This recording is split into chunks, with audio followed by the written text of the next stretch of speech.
Sebuah batu luar angkasa raksasa diperkirakan sebesar 4 kali Gunung Everest, menghantam bumi lebih dari 3 miliar tahun yang lalu, dan dampaknya bisa membawa manfaat tak terduga bagi bentuk kehidupan paling awal di planet kita menurut penelitian baru.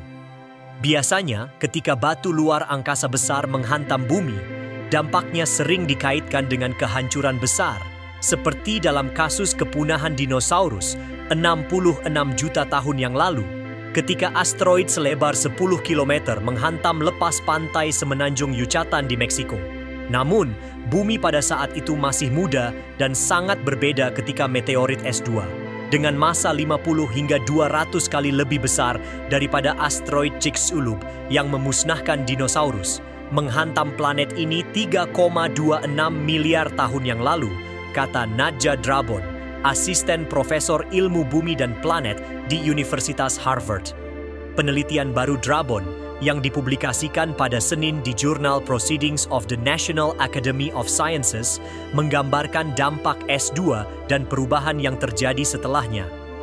Belum ada kehidupan kompleks yang terbentuk, hanya ada kehidupan bersel tunggal seperti bakteri dan arkea, tulis Drabon dalam email. Lautan mungkin mengandung kehidupan, tapi tidak sebanyak saat ini, sebagian karena kekurangan nutrisi.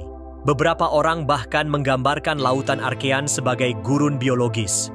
Bumi Archean adalah dunia air dengan hanya sedikit pulau yang muncul di permukaan.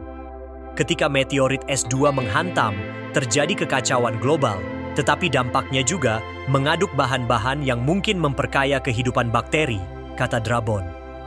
Penemuan baru ini bisa mengubah cara ilmuwan memahami bagaimana bumi dan kehidupan awalnya merespons hantaman batuan luar angkasa setelah planet ini terbentuk.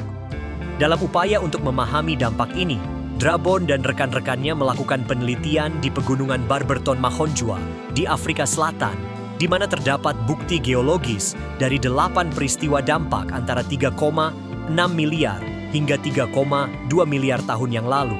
Mereka menemukan partikel kecil yang disebut spherulae yang terbentuk saat meteorit besar menghantam bumi dan terendap dalam lapisan batuan.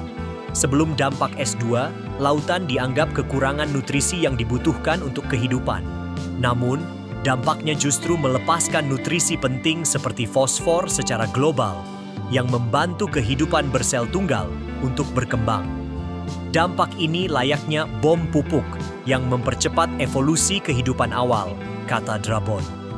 Dampak meteorit S2 berbeda dengan Chicxulub karena waktu dan ukuran batuan luar angkasa yang berbeda.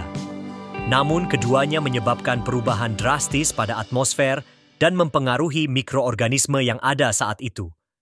Kehidupan pada masa dampak S2 lebih sederhana, kata Drabon. Namun, seperti bakteri yang kembali setelah dibasmi, kehidupan saat itu cepat pulih.